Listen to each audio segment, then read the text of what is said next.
మీ ఎలాంటి వ్యాపార ప్రకటనలకైనా వెంటనే మా ఛానల్ సంప్రదించండి.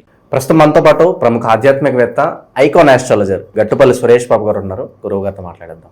నమస్కారం గురువు గారు. జై శ్రీమన్నారాయణ. సో డిసెంబర్ మాసం విశేషంగా తులారాశి వాళ్ళ పరిస్థితి ఏ విధంగా ఉండబోతుంది? సంవత్సరం చివరిలోకి వచ్చేసాం. ఈ నెల వీళ్ళు ఎలాంటి ఫలితాలు ఎక్స్పెక్ట్ చేయొచ్చు? ఓవరాల్గా ఎలాంటి జాగ్రత్తలు తీసుకోవాలి? ఖచ్చితంగా మనం చూసుకున్నట్టయితే కనుక తులారాశి, ఈ తులారాశి వారికి మనం ఈ డిసెంబర్ మాసం 2025 సంవత్సరం గత కొన్ని మాసాలుగా చూసుకున్నట్టయితే తులారాశి వారికి అర్ధాష్టమ శని అనేది మొదలవుతూ ఉంటుంది. అలానే శని భగవాన్ అశుభ దృష్టి కూడా ఉంటుంది. దాంతోపాటు ఈ యొక్క నవంబర్ డిసెంబర్ మాసాల్లో ఏమవుతుందంటే కనుక అధిపతి అయినటువంటి శుక్ర భగవానుడు కూడా వీరికి కన్యారాశి, తులారాశి, వృశ్చిక రాశిలో సంచరించేటువంటి విధానం అయితే మనకు కనిపిస్తూ ఉంది ఈ డిసెంబర్ మాసం మొత్తం కూడా. ఆ తరుపతి జనవరి మాసం అయితే కనుక వృశ్చిక రాశి నుంచి ధనుసు రాశిలోకి రావడం అనేది ఈ యొక్క అధిపతి అయినటువంటి శుక్ర భగవానుడు సంచరిస్తూ ఉన్నాడు. దాంతోపాటు రెండో స్థానంలో ఉన్నటువంటి వృశ్చిక రాశి నుంచి ధనుసు రాశి వరకు సంచరించేటువంటి ఏవైతే బుధుడు కావచ్చు, కుజుడు కావచ్చు ఉన్నారో ఈ యొక్క అశుభ దృష్టి కూడా వీరి మీద ఎక్కువగానే ఉంటుందని చెప్పొచ్చు. ఎందుకంటే కనుక మిథున రాశి నుంచి మనం క్యాలిక్యులేషన్ చేసుకున్నట్టయితే కనుక అక్కడ ఉన్నటువంటి గురు భగవానుడు కావచ్చు, అలానే గురు భగవానుడు ఇప్పటివరకు కర్కాటక రాశి నుంచి డిసెంబర్ 5వ తారీఖున మళ్ళీ మిథున రాశికి సంచరించడం జరుగుతూ ఉంది. ఈ రకమైనటువంటి గ్రహస్థితి ఉంది. అలానే మీనరాశిలో వక్ర చూపుతో ఉన్నటువంటి శని భగవానుడు కూడా స్ట్రేట్ ఫార్వర్డ్కి రావడం జరుగుతూ ఉంది ఇప్పుడు నవంబర్ 23న. ఇవన్నీ కూడా మనం చూసినట్టయితే కనుక ఖచ్చితంగా మనకి ఈ యొక్క శని భగవాన్ అశుభ దృష్టి, శుక్రుని యొక్క అశుభ దృష్టి, బుధుని యొక్క అశుభ దృష్టి ఇవన్నీ కూడా కలగలిపి ఉన్నటువంటిది రాశి ఎవరైనా ఉన్నారు అంటే కనుక తులారాశి. అదేంటండి, అధిపతికి ఉన్నటువంటి శుక్రుడు అధిపతే కదా అంటే అధిపతి అయినప్పటికీ కూడా వృశ్చిక రాశి నుంచి కూడా మనకి చూసినట్టయితే కనుక శుక్రుని యొక్క స్ట్రెంగ్త్, ఆ పవర్ అనేది తగ్గుతూ వస్తూ ఉంటుంది. కావున ఆ శుక్రుని మోఢ్యం, గురు మోఢ్యం కూడా మొదలవుతాయి అన్నమాట. కాబట్టి ఆ మోఢ్యం కన్నా కూడా మొదలవుతాయి. కాబట్టి శుభకార్యాలు చేయడానికైతే అనుకూలంగా లేదు, శుభకార్యాలు పాల్గొనేందుకు కూడా ఏమీ మాత్రం ఇది లేదు. అలానే బంధువర్గం కూడా దూరమయ్యేటువంటి పరిస్థితి ఏర్పడుతోంది. అలానే ముఖ్యంగా ఈ యొక్క తులారాశి వారికి ఆర్థిక సమస్యలు అయితే కొంచెం మెండుగానే ఉంటాయని చెప్పొచ్చు ఏది డిసెంబర్ మాసంలో. అలానే వీరికి గండాలు కూడా కొంచెం ఎక్కువగానే కనిపిస్తూ ఉన్నాయి. అంటే మనం ముందు చెడు చెప్పుకొని మంచికి వెళ్దాం. కాబట్టి ఈ యొక్క తులారాశి వారికి డిసెంబర్ మాసంలో ఖచ్చితంగా గుర్తుపెట్టుకునేటువంటి స్థాయిలో చెడు జరిగేటువంటి అవకాశం కనిపిస్తూ ఉంది మెండుగా. కాబట్టి కొంచెం జాగ్రత్త వహించుకోవాలి. మన నోరు మనకి చెడ్డదని చెప్పేసి అని మనం మాట్లాడేటువంటి మాట వల్ల కూడా ఎదుటి వాళ్ళు ఆలోచన కొంత వేరే ఇబ్బందికరంగా ఉండేటువంటి ఇదైతే ఖచ్చితంగా కనిపిస్తోంది తులారాశి వారికి. కాబట్టి భార్యాభర్తల మధ్య ఎడబాటు రావచ్చు. పెళ్లి కాకపోతే వదిలేయండి. ఈ 2 మాసాలు పెళ్లి అయితే అంత అనుకూలంగా కనిపించట్లేదు. ఎందుకంటే అన్ని రకాల గ్రహాలు కూడా పెద్దగా బాధిస్తూనే ఉన్నాయి తులారాశి వారి మీద. కాబట్టి ఆర్థికమైనటువంటి ఇబ్బందులు కూడా కొంచెం ఎక్కువగానే కనిపిస్తున్నాయి. మరో విషయం ఏంటంటే ఎక్కడైనా అప్పులు ఇచ్చి ఉన్నవాయి కూడా వసూలు అవ్వవు. వాటింతలో వస్తున్నాయంటే అదృష్టం మనకు చెప్పొచ్చు. ఇంకోరికి ఎవరికి కూడా డబ్బులు ఇవ్వకండి, సహాయం చేయకండి. అంటే ధన సహాయం అనేది ఎవరికి చేయకూడదు. ధన సహాయం చేయడం ద్వారా లక్ష్మీ అమ్మవారు కూడా మనతో పాటు లేకుండా దానంతో పాటు వెళ్ళిపోయేటువంటి అవకాశం కనిపిస్తూ ఉంది. అత్యవసర పరిస్థితి వస్తే కనుక ఎక్కడైనా పెట్టడం, ఎవరి చేతని ఇప్పించడమో చేయండి. అంతేగాని మీరుగా ధన సహాయం చేయకండి. అలానే ఇక ఆరోగ్య సమస్యలు వచ్చే వీరికి లంగ్స్ కానివ్వండి, లివర్ కానివ్వండి, అలానే వీరికి కిడ్నీ సంబంధించినటువంటి సమస్యలు అయితే ఏర్పడే అవకాశం ఉంది. సైనస్ లాంటి సమస్యలు కూడా వీరికి ఎక్కువగా బాధించే అవకాశం ఉంది. One side headache, brain tuber లాంటివి కూడా సంభవించేటువంటి అవకాశాలు ఎక్కువ కనిపిస్తున్నాయి. బ్లడ్ రిలేటెడ్ సమస్యలు అయితే ఎక్కువగా ఉన్నాయి. గ్యాస్ట్రిక్ ట్రబుల్గా వచ్చేటువంటి అవకాశాలు మెండుగా ఉన్నాయి. కాబట్టి కొంచెం వేరే ప్రికాషన్స్ అయితే తీసుకోవాలి. వాటర్లో ప్రాబ్లం కానీ ప్రకృతిలో లభించేటువంటి వైపరీత్యాల వల్ల వచ్చేటువంటి సమస్యలు అయితే మెండుగా కనిపిస్తున్నాయి తులారాశి వారికి. అయితే ఈ డిసెంబర్ మాసం 2025 సంవత్సరంలో గుర్తుండిపోవాలి అంటే మంచి పని చేసుకుని గుర్తింపు ఉండొచ్చు, కానీ చెడు పనులతో గుర్తింపు ఏమి ఉండదు. కాబట్టి ప్రికాషన్స్ ఒకటే తీసుకుంటూ వెళ్ళిపోవాలి. ఎదుటి వాళ్ళని నమ్మకూడదు. అలానే పోటీ వ్యాపారస్తులు కానీ ఎక్కువగా శత్రుత్వం కానీ పెంచుకోకూడదు. అలానే బంధువర్గం కూడా శత్రుత్వం ఎక్కువ పెంచుకోబోతు కదా బాగుంటుంది. అలానే ఎప్పుడో చేసినటువంటి కార్యకలాపాలకి ఎప్పుడో అంటే ఎప్పుడో నష్టపోయిన దానికి స్ట్రెస్ ఫీల్ అనమాట. ఒకే దగ్గర కూర్చోవాలి, ఆలోచించుకోవాలి, స్ట్రెస్ అవ్వాలి, నేను ఎక్కడికైనా వెళ్ళిపోవాలన్నటువంటి ఆలోచనలు కూడా వచ్చేటువంటి ఇదైతే ఖచ్చితంగా కనిపిస్తామని డిసెంబర్ 15 తర్వాత. కాబట్టి అవన్నీ కూడా కాకుండా దేవుడు ఉన్నాడు, బాగానే ఉంటుంది, ఇబ్బంది ఏం లేదు, నమ్మకంగా ఉంటే మనకు అన్ని మంచి జరుగుతాయి, నేను పుట్టిన తర్వాత నాకు తెలిసినంత వరకు నేను మంచి చేశాను కదా అని అనుకున్న వాళ్ళకైతే ఎటువంటి సమస్యలు రాకుండా ఉంటాయి.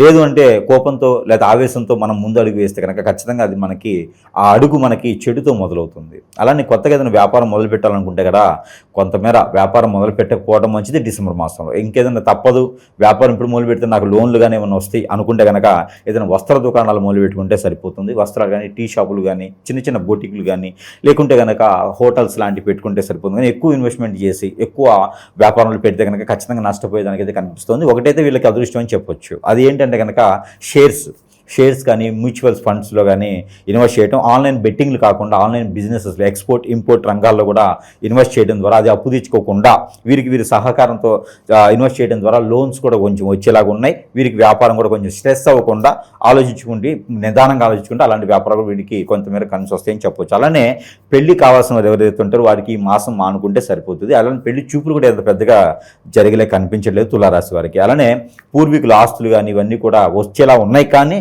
ఈ గ్రహస్థితిని బట్టి కూడా మనం ఆలోచించుకోవాలి. ఇకపోతే మీదట వీరికి జాతక ప్రకారంగా కూడా చూసుకున్నట్టయితే కనుక వీరికి రాహు దశ కానీ రాహు అంతదశ కానీ కుజుని దశ కుజంత దశ బుధుని దశ బుధంత దశ రవి దశ రజ అంతదశతో పాటు శుక్రుని దశ శుక్రు అంతదశ నడిచే వారికి అయితే కొంతమేర ఇబ్బంది ఉంటుంది, ఎక్కువ శాతం అని కూడా చెప్పొచ్చు. అంటే దోనపోయి వాటిని నెత్తినేసుకోవడం అనమాట. పోతూ ఉంటే ఎవరో కొట్టుకుంటే ఏం జరుగుతుందని మనం వెళ్ళాం అనుకోండి, ఖచ్చితంగా మనల్ని కూడా కొడతారు. అలానే మనం ఇరుక్కుంటాం అనమాట. అనవసరమైనటువంటి విషయాలను తలదూచుకోకూడదు, అనవసరమైనటువంటి పనుల్లోనూ కార్యకలాపాలు చేయొద్దు. ఎందుకంటే దానివల్ల ఇబ్బంది అవుతుంది. ఇక కలిసి వచ్చే వాళ్ళు ఎవరో ఉన్నారు అంటే కనుక రాజకీయ నాయకులు. తులారాశిలో ఉన్నటువంటి పొలిటీషియన్ చేసేవారికి అందరూ కూడా బాగా కలిసి వస్తుంది.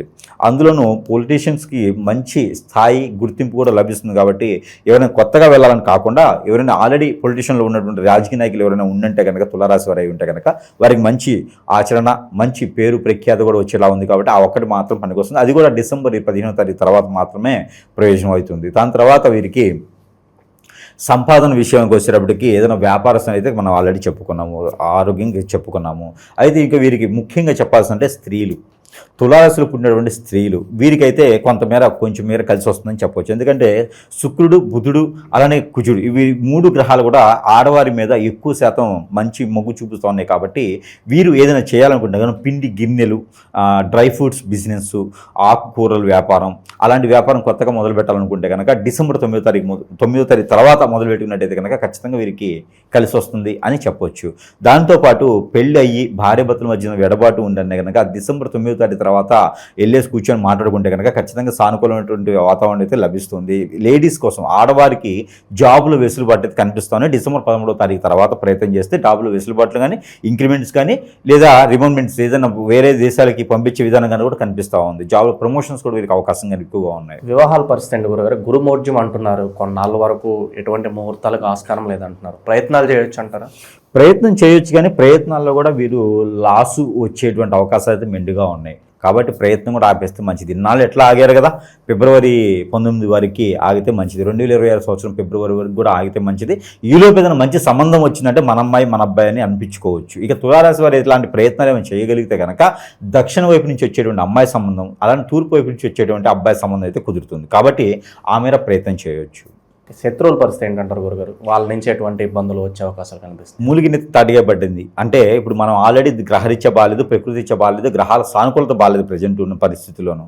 అది కూడా గోచార ప్రకారం కూడా సరిగా లేకపోతే కనుక ఇక వీరికి ఎట్లా ఉంటుంది పరిస్థితి అంటే కనుక ఇంట్లో ఇక మొదలు బయట పలకలే మొదలా ఉంటుందన్నమాట. అట్లానే వీరికి ఎట్లా ఉంటుందంటే వీరితో పాటు దీంతో పాటు ఈ దరిద్రమే సరిపోలేదురా బాబు అనుకుంటే మరొకటి శత్రు భయం. వీరు ఈ రకాలుగా ఇబ్బంది పడుతూ అంటే ఎదుటోడు వచ్చేసి మీకేమి బ్రహ్మాండంగా ఉన్నారు, మీకేమి ఆస్తులు ఉన్నాయి, మీకేమండి సుఖంగా ఉంటున్నారు, మీకేమండి పెళ్ళి అయింది, మీకేమండి సంపాదించుకుంటారు, ఈ రకంగా మీకు జాబ్ ఉందని ఏదో రకమైనటువంటి ఇబ్బందులు, నరదిష్టి నరఘోష, దీంతోపాటు శత్రు భయం, దాంతోపాటు పితృదోషాలు ఇవన్నీ కూడా కలగలుపుంటే ఇంక వాడు బతుకున్న సచిన ఒకటేరా బాబు అనిపిస్తుంది అనమాట. ఎందుకురా బాబు మనం ఉన్నాం, ఎట్లా వెళ్ళిపోవాలనిపిస్తుంది. వెళ్ళిపోదామంటే ఎక్కడ బాంబులు పెడతారో తెలియదు. పరిస్థితి ఇప్పుడు ఎట్లా ఉందంటే ఘోరంగా ఉంది. కాబట్టి ఇక్కడ వీరికి ఏంటంటే వీరి యొక్క శత్రు భయం కూడా చాలా ఎక్కువగా ఉంది. ఈ శత్రు భయం కానీ ఎవడన్నా వచ్చి కట్టపలా పొడిస్తే బాగుంటారు అనిపించింది. అట్లా ఉన్నారు. కాకపోతే శత్రు భయం ఎలా ఉంటుందంటే రోజుకి ఎందుకు బతుకున్నావరా అనిపిస్తారు ఈ శత్రువులందరూ. అలా ఉన్నారన్నమాట. కనిపించకుండా చాప కింద నీరులా చేరేసి వీరందరూ కూడా ఎట్లా ఉండేదంటే శత్రు భయం అనేది మనకు తెలియదు. ఒకప్పుడు కొట్టుకునేవారు, తిట్టుకునేవారు. ఈరోజు అట్లా లేరు. పోవటం, ఎక్కడో దగ్గర గురువు దగ్గరికి వెళ్ళటం, ఎంతకన్నా సమర్పించుకోవడం. ఈరోజు డబ్బులు చాలా విచ్చలవిడిగా సంపాదించుకుంటున్నారు. అందరూ కూడా ఈజీ మనీ అయిపోయింది. సంపాదించడం చాలా ఈజీ అయిపోయింది. డబ్బుకు విలువ లేదు. కాబట్టి ఈ డబ్బు సంపాదించుకున్నారు కాబట్టి ఎదుటివాడి నాశనాన్ని కోరుకునేటువంటి ఎంతైనా పెట్టగలుగుతాడు. వాడికి వాడు తినడానికి పెట్టుకొని ఎదుటివాడి నాశనం అంటే ఖచ్చితంగా పెడతాడు డబ్బులు. కాబట్టి ఇప్పుడు ఈ డబ్బులు కూడా చాలా మంది దగ్గర ఉన్నాయి. కాబట్టి ఈ డబ్బులు కూడా తీసుకుని వెళ్ళేసి వారికి నచ్చినట్టు వాడికి చేతపడవ, హిప్నటిజం, బ్లాక్ మ్యాజిక్, వశీకరణం, బాగల్ముఖ్యో, భానుమతో, యక్షనో, స్పిరిట్ ఏదో రకమైన క్రియేట్ చేయించడం ద్వారా ఖచ్చితంగా వారికి ఇబ్బంది అయ్యేటువంటి ఆలోచనతో ఉంటుంది. అది కూడా గమనించుకోవాలి. ప్రతిదీ జాతకంలో ఉండదండి. నా జాతకం బాగాలేదు, నా దరిద్రం బాగాలేదు, నా గ్రహాలు బాగాలేవు, నాకు ఎవరో ఏదో అయింది అని చెప్పి కాకుండా ప్రతిదానికి కూడా 3 మాసాలు ఒకసారి గురువు దగ్గరికి వెళ్ళి చూపించుకోవాలి. ఖచ్చితంగాను చూపించుకుంటే మనకి ఏమవుతుంది, అసలు మనకి ఏం జరిగిందని మనకు తెలుస్తూ ఉంటుంది. కాబట్టి వీరికి ఏం జరిగిందో తెలియాలంటే కనుక ఖచ్చితంగా గురువు దగ్గరికి అయితే వెళ్ళి చూపించుకోవాలి. అలానే భార్యాభర్తల మధ్యన ఎడబాటు కూడా వారి మధ్యన అన్యోన్యతగా ఉండేందుకు పెళ్లి కాకముందు అయితే అన్నీ చూపిస్తారు. పెళ్ళి అయిన తర్వాత కూడా అట్లే ఉందంటే ఖచ్చితంగా ఎవరో ఏదో చేపిస్తున్నారు, మనం ఏం కన్నేసారని అర్థం. మనం సుఖంగా ఉంటే ఎవరో ఓర్చుకోలేకపోతున్నారని అర్థం. కాబట్టి ఖచ్చితంగా ఏదైనా ఇంట్లో సమస్య వచ్చినా, ఇంట్లో ఎవరు నేర్చినా, నిలబడతనం ఉన్నా, పిల్లలు బాధపడుతున్నా, దిష్టి దోషాలు ఉన్నా కూడా అవి ఏదో జరుగుతుందని అర్థం. ఖచ్చితంగా గురువుగారిని సంప్రదించాల్సిందే.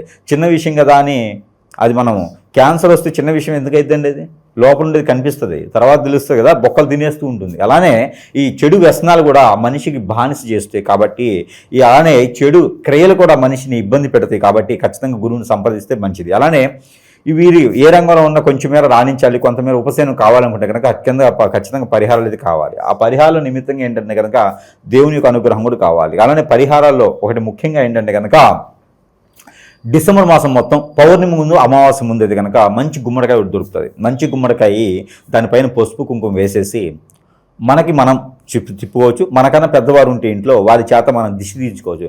ఎవరైనా దిష్టి తీసుకున్నటువంటి గుమ్మడికాయని ఏం చేస్తారంటే అక్కడే పగలగొడతారు. వీళ్ళు నేను బలం ఎంత ఉందో చూడని చెప్పి గుమ్మడికాయ పగలగొడతారు. అలా పగలగొట్టకూడదు. గుమ్మడికాయ దిష్టి తీసిన తర్వాత భద్రంగా ఏదో సంచిలో పెట్టుకొని తీసుకుని వెళ్ళి పారేటు నీటిలో వేయాలి. వేస్తే అప్పుడు మనకు ఉన్నటువంటి దిష్టి దోషాలు అనేది వెళ్ళిపోతాయి. మనలో ఉన్నటువంటి నెగిటివిటీ ఆ గుమ్మడికాయలోకి వెళ్ళిపోద్ది. మనం ఆ గుమ్మడికాయని మళ్ళీ పాల్గొడితే మళ్ళీ లోపలికి వచ్చి మనం ఏం కొట్టిద్ది అనమాట. అందుకని గుమ్మడికాయ దిష్టి తీసిన తర్వాత దాన్ని తీసుకుని వెళ్ళి ఎక్కడ పారేటు నీటిలో వేస్తే లేదా పొదలగని చెట్లలో పడేవేయాలి, పగలగొట్టకూడదు.